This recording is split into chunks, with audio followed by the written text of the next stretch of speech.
I'm Troy Cross. I'm a philosophy professor. I'm also a fellow here at Bitcoin Policy Institute, and just a longtime Bitcoiner, curious about everything.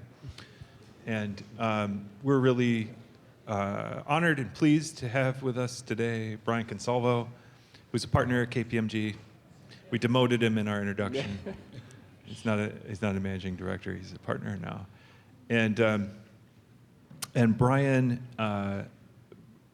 works on in part with some exchanges and with crypto or digital asset companies. He works on financial service providers and exchanges in the technology and risk management part of the business. The reason we have him here today is that he's also interested in Bitcoiner and a curious person, and sits at the intersection of two worlds.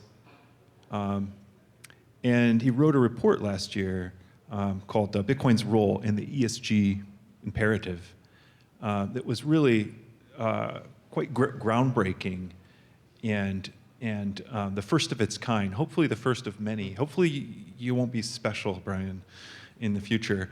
But in really taking a fresh look at Bitcoin through an ESG lens, and that's what we want to talk about in this fireside. So first of all, thanks for coming, Brian.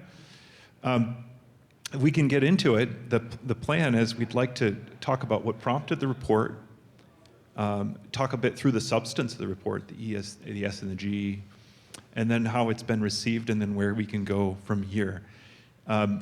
Starting out, this term ESG has already caused me a tremendous amount of grief as people somehow associate me with this term. It means very different things to different people. It's an acronym that followed other terms like socially responsible investing, but the euphemism treadmill goes on. I would just call this, as a philosopher, I would call this something like ethical investing, or just the ethics of stuff, the ethics of Bitcoin. That term has actually been suggested to replace the ESG. Is it really? Yeah. No way, I'm a genius. Yeah. But first of all, I thought before we get into the substance, Brian, I just wonder how you think about the term ESG and how you deal with, Bitcoin itself is explosive, we know that, right? But this other term, ESG, is also explosive. You've combined in your report two very explosive topics. So would you tell us, first of all, what do you mean by ESG, or how do you use that term? Well, I think you kind of hit the nail on the head with the fact that the term ESG is very polarizing. And my personal sort of take on that is the fact that ESG to me might mean something that's different to you, but I think where the conflict comes from with that term is the way in which you solve for ESG. So I think most of you probably know ESG stands for environmental, social, and governance. And I guess my kind of high-level definition of ESG and what its purpose is for companies to go beyond just the bottom line and to kind of demonstrate some sort of social good.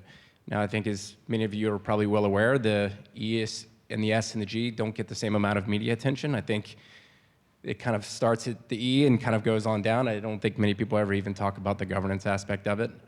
So by and large, I think the energy piece is the one that gets the most mainstream media coverage, and even amongst firms like KPMG as well. I think for me, when it comes to my decision to do the report, there's no shortage of mainstream media articles out there that just continue to peddle what I would classify as misinformation, things that are often taken out of context. And I thought, hey, look, I have some really good ideas in terms of fitting things that we've all heard about today into that ESG framework. And so what we did when we put together the report is we went through them. We talked about all the different examples, kind of dispelled some of the misconceptions that I think are still evident today. It was a learning experience for me. What some of you may not know is Troy was kind of behind the scenes as a bit of a consultant for me, so I guess you can take a little bit of credit for this as well. But I think what it did is it really opened my eyes, because I was partnered up with a member from the firm who actually specializes in ESG. I actually don't specialize in ESG. And I really liked the pairing, because what it made me do is I kind of went in as a Bitcoiner with some biases, And I thought, hey, look, keep me honest as we go through this, because it took a number of months to get the report published. And there were a number of things that we each had to sort of keep each other in check on. I think he probably wasn't super well versed in kind of the mechanics of Bitcoin and how it works, and I would admittedly recognize the fact that I wasn't super well versed in some of the energy components. So there was definitely some give and take. I think we both learned a lot, but I think overall the report seems to have been very well received. Yeah, what's interesting to me is that when we think about ESG, or when I think about it, I think about these kind of finely honed metrics that are offered by different services that will supply them to evaluate primarily companies. And Bitcoin's not a company. It doesn't have a CEO, doesn't have a board, it doesn't have earnings, as all the cash flow freaks are constantly reminding us. And it's an open source piece of software, I know, and it's an asset.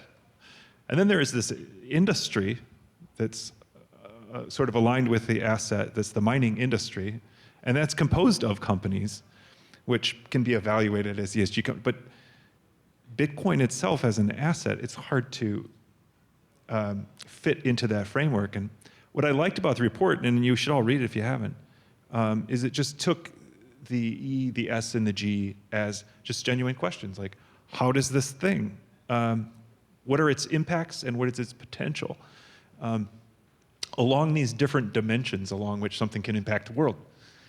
So I thought we could just walk through them one by one, like with the alphabet, starting with the E, like you said, Brian. This is the one that gets the most attention.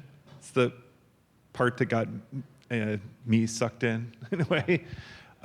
And it's the part where, as you say, the existing media narrative, particularly 2 years ago, things maybe have changed a little bit, part because of your work and work of others and the academic literature slowly coming along. But the narrative is Bitcoin mining uses a lot of energy. And well, that's true, isn't it? So why don't we start there? How do you in the report go from Bitcoin mining is a very large consumer of energy? So I think we actually start off by saying Bitcoin does use a lot of energy. But then what I would almost push back on a little bit is, what is a lot of energy? I don't know. When you look, we had a chart in the report that sort of broke out the emissions by industry. And as you can expect, Bitcoin was actually by far the smallest. Now, I think where people start to make the notion that, well, Bitcoin consumes exorbitant amounts of energy, which, again, that's subjective. I'm not disagreeing.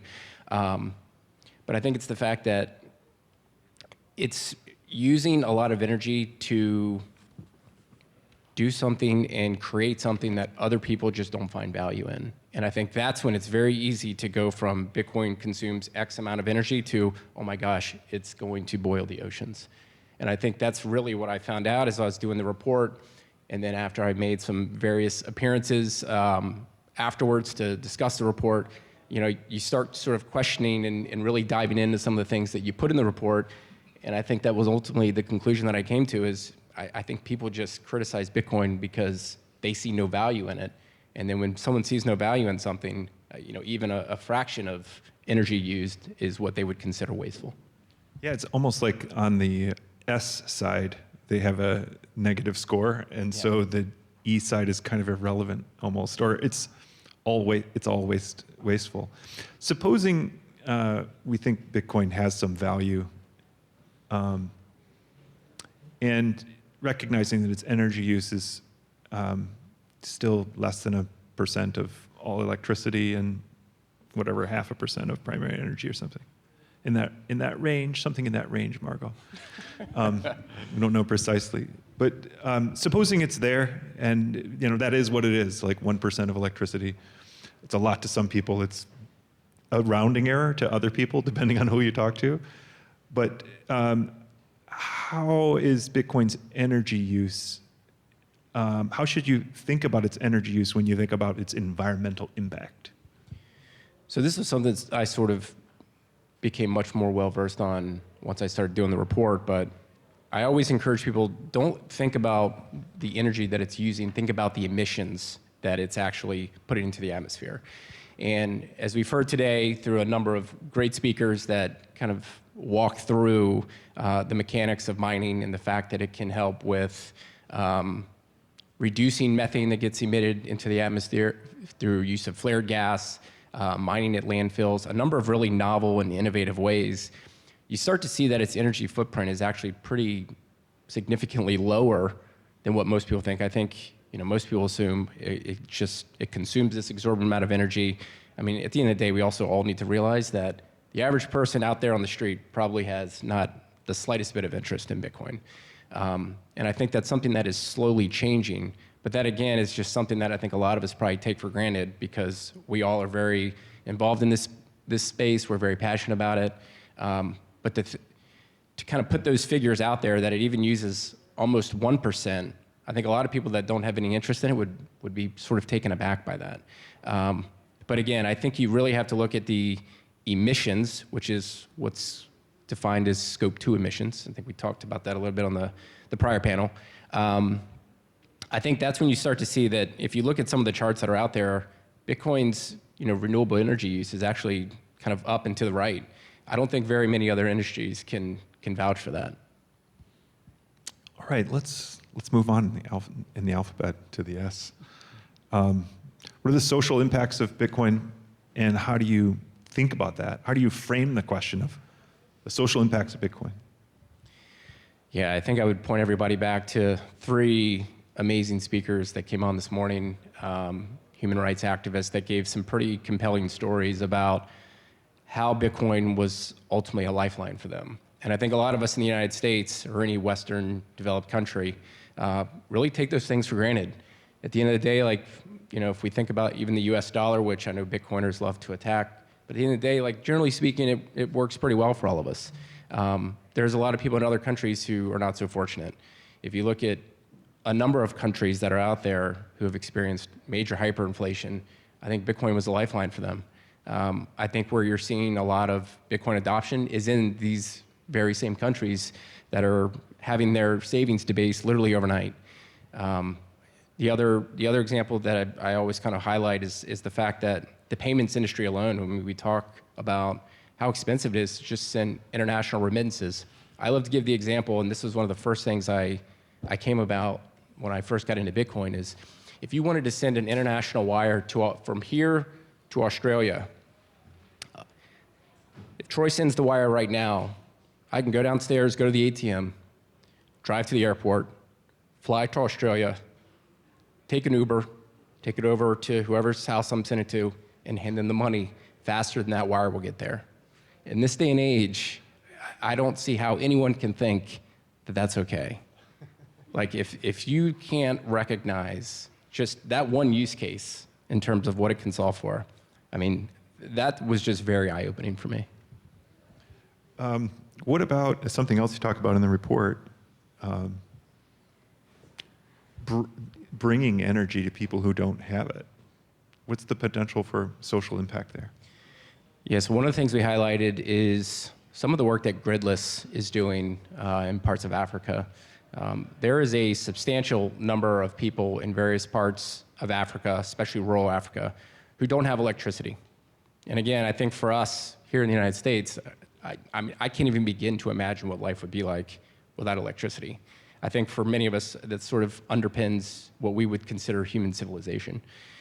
And there's a number of various projects that have taken place out there that they're called microgrids. And these get funded through various sources, typically philanthropists, people that are willing to just invest their own money to do good. But then once these microgrids get set up, the economics of them just don't really make sense going forward. And we've talked a lot about today about how when you're using renewable energy, it's oftentimes intermittent. So that means, I think people take that for granted. It means it doesn't work consistently throughout the day. Unfortunately, that's one of the benefits of fossil fuels, is you can scale them up and scale them down to have supply and demand be in perfect equilibrium. Renewables struggle with that, or at least it's very difficult to kind of make those economics work.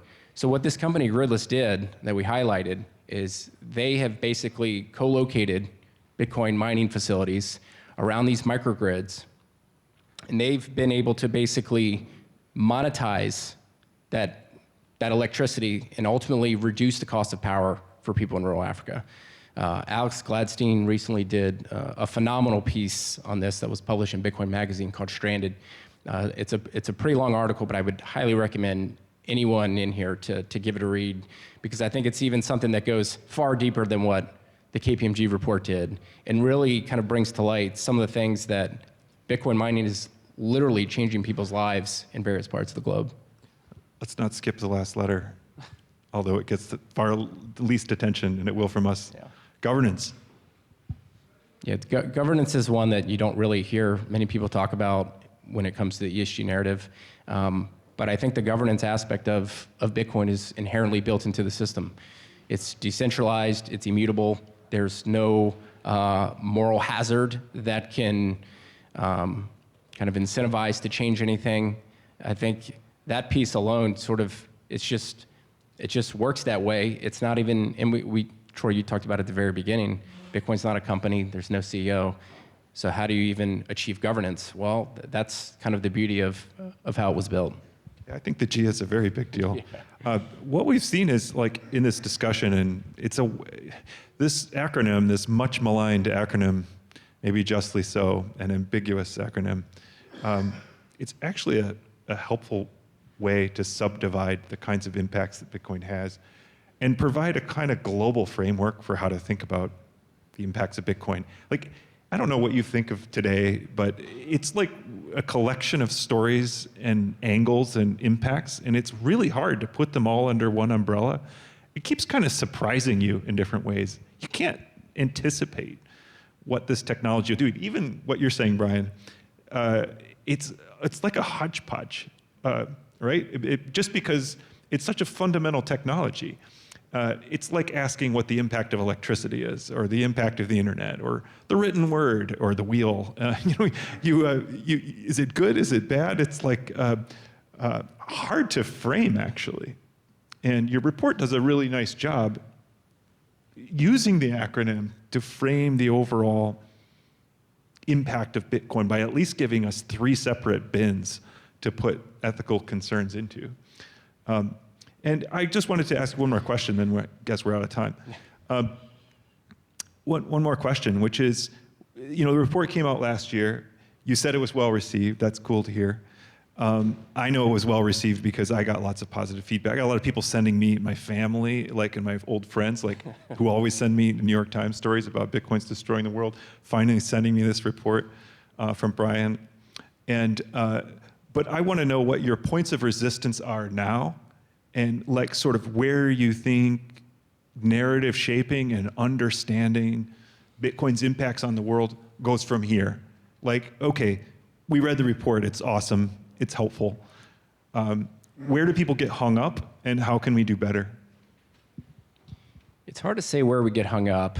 I think for me, where the industry gets, I hate to even use the term hung up, because I view that as okay, you need to do something different.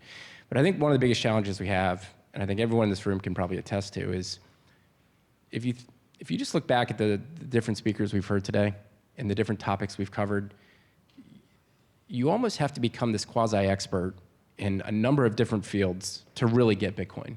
You have to understand economics. You have to understand the technology of how the protocol works, which I think admittedly is one of the more difficult things to really grok. You have to understand how energy grids work. Again, not something that comes second nature to most people. Hell, you have to understand what money is. I mean, if you ask most people out on the street, hey, tell me what money is, I think their head would probably explode. I think it's just something we take for granted. It's second nature to us. We pull money out, we send it over PayPal or Venmo, and if you ask them to really explain what that is, I don't think they could. So I think that's one of the biggest things, in my opinion, that really, I don't want to say slows adoption, because I think adoption is picking up pretty quickly, but slows it down. And I look at some of the people that I know that have gotten in, and the people that have actually put in some time and listened to podcasts, and they've done some research, versus the people that just say, hey, Brian, is Bitcoin going to go up this week? Those people that really don't have any incentive or desire to learn and understand, no, this is actually solving something. This is solving real world problems. This isn't just speculation. That's great. Yeah, Bitcoin draws curious people and patient people. And not everybody's curious and patient, I learned. People want answers in a soundbitey way, right? The patient thing is huge. It's amazing when people do get in, and it's like the slightest drop in price, they freak out. It's like, you wouldn't do this with any other investment you own. I don't know why you do it with this one. So There are rewards too. There are also rewards for being patient and curious. All right, thank you so much, Brian. Let's thank our speaker.